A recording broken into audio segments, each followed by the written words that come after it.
Enjoying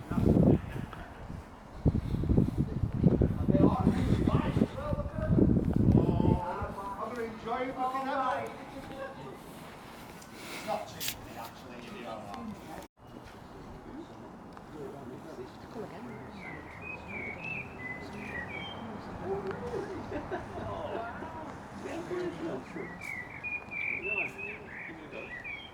Oh, if you move down there, don't you? Up there for you. So yes, the old stairwell and the old balcony up there. Do take some photographs. I've been doing this performance about 6 years now. The amounts of photographs that get sent after on Facebook and other social media say, what the hell is this, Flecky? And you can't explain it, you'll see things. There's a great photograph. You go online and put in the... When it was a summer holiday, so they come to work with him, and he will put them in this area here with some board games on the floor. And they'd be playing away, and on the first day he left them there playing, this woman come towards him. Quite old-fashioned clothing. She said, hello. And they started talking to him, and he said, what's your name? She says, my name is Celery. Oh, hello, Celery. Strange name.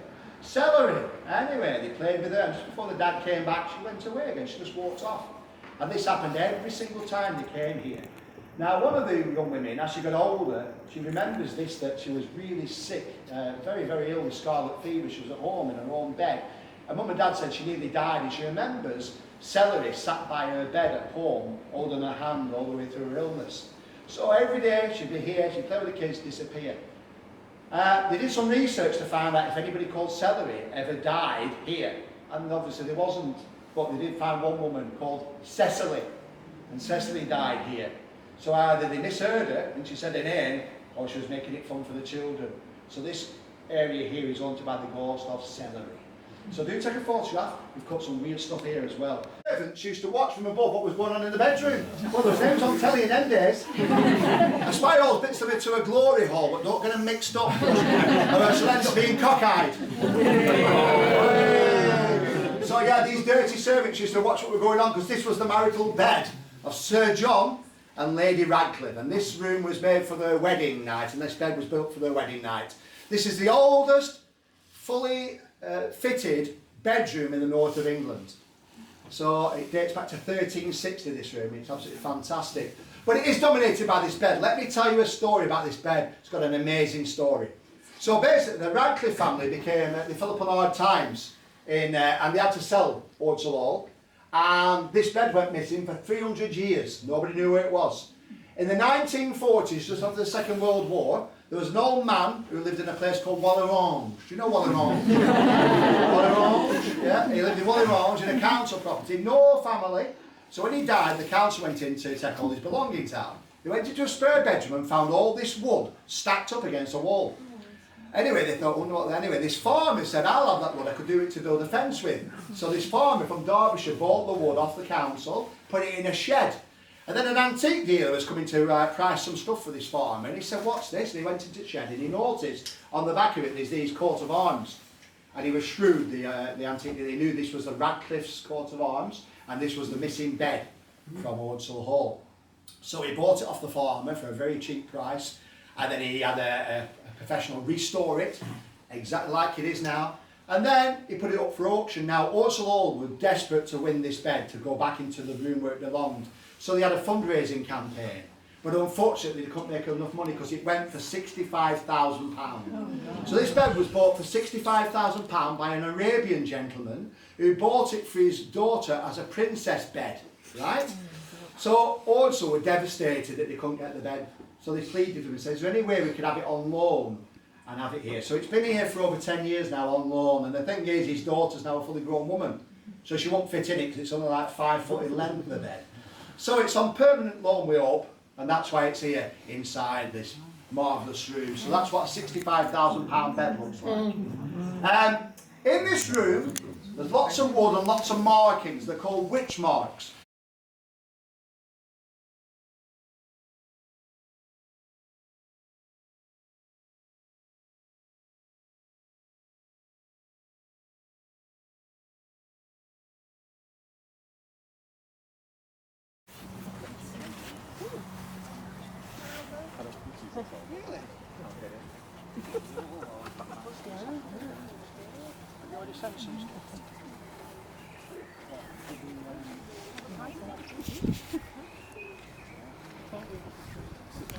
See, it's not so bad, is it, even with your white shoes? Where's them really? Oh, there they go. No, where's them really white ones? Oh, here are. Here she is. We've done all right with the weather, haven't we? Come and join me, everybody. Oh, you bothered with me torch outside. Evening. Are we all right, everyone? So this is the orchard. Is there any fruit on the trees yet, Annie?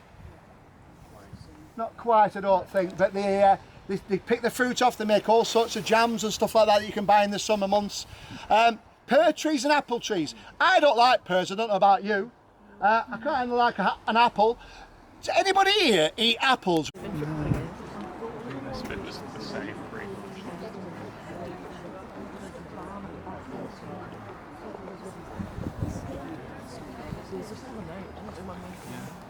Here's that back garden bit.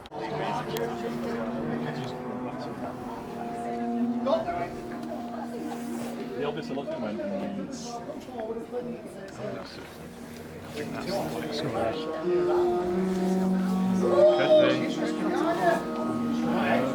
You went down there, did you down?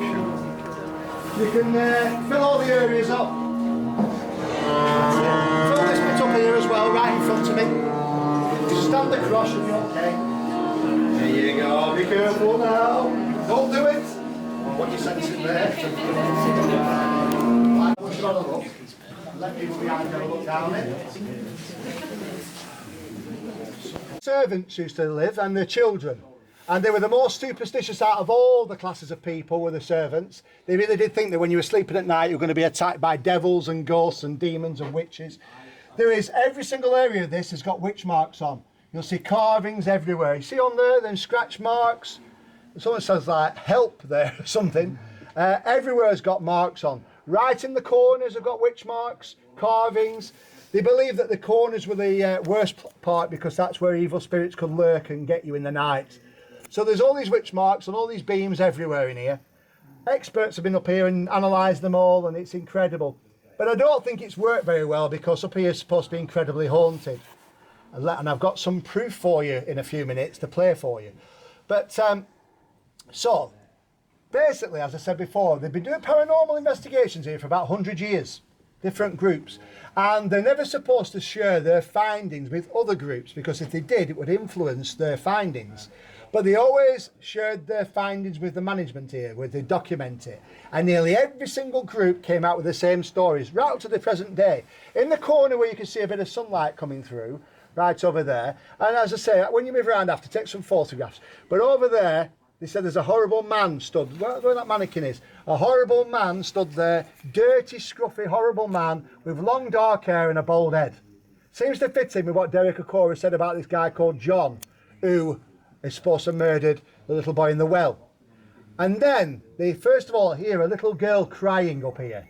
These psychics and mediums get driven insane by a little girl going and she stood in the other corner. Now you can only see that corner by looking underneath, down underneath, but take some photographs after. But the little girl is in that corner and they say to her, why are you crying? She says, that man here keeps her trapped here and he used to prey on her. He used to prey on all the children up here in the worst way you can imagine. You know, Jimmy Savile style, that kind of. And they're terrified of him. And they keep saying to this little girl, so what's your name? She said, my name's Lucinda. And they said, what can we help? You know, these medium psychics say, go towards the light, can we release you from here? She says she can't escape. This man keeps her trapped here. And she's been here for hundreds of years. So, whether you believe these things or not, I have to have proof of these things. So about 5 years ago, before I started using this place, I just got permission to do nighttime tours here.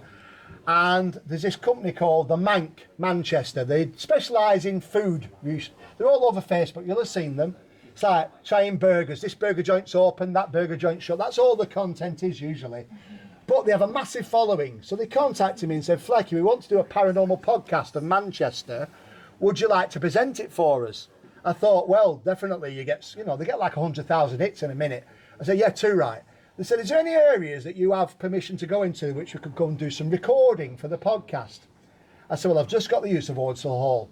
It was a summer afternoon, it was shut to the public, and I managed to come up here. There was just me, the sound man, and he was a sound man, he was nice. It was. Well, one of them vans outside with a satellite dish on top, and a director, and the then manager of the place. That's it. That's all that were here. It was a sunny day. The sunlight was coming through the beams over there, as you can see tonight. It didn't look scary at all. The floor is very unsafe over there, so they told me where I could stand exactly. We put a Ouija board down, and we tried to contact the dead. I don't know if you've used a Ouija board. They're quite good fun. Right, good laugh. And nothing happened. I was on there for half an hour, not a single thing. And then I just started saying, if the little girl's here, can you cry for me? Can I hear you sing? Can I hear you talk? If the man's here, can you say anything? Can we hear your footsteps? Nothing happened at all, right? We were here for an hour. Anyway, the sound guy said, oh, well, let's give it up as a bad job. We went out to his van. He took the cassette out of the recorded equipment, put it into the player in the van, and it was amazing. Right from the very first time I spoke to the little girl, you can hear her crying. And she's crying all the way through the 1 hour recording. Now, if he'd have said to me days later, look what we captured, I would have believed that he'd faked it. But I was there when he put it straight into the recorder, so I know that it wasn't faked. So this is the recording I'm going to play for you now. Just a little section of it, not 3 hours, but you'll hear her quite clearly crying. So let me play it for you.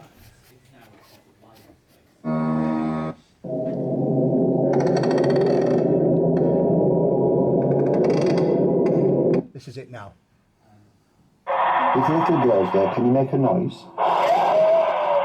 Can you make a noise for me now, please? Can you hear her going? It's as clear as anything. And then you can hear her whimpering after that. I'll play it again for you.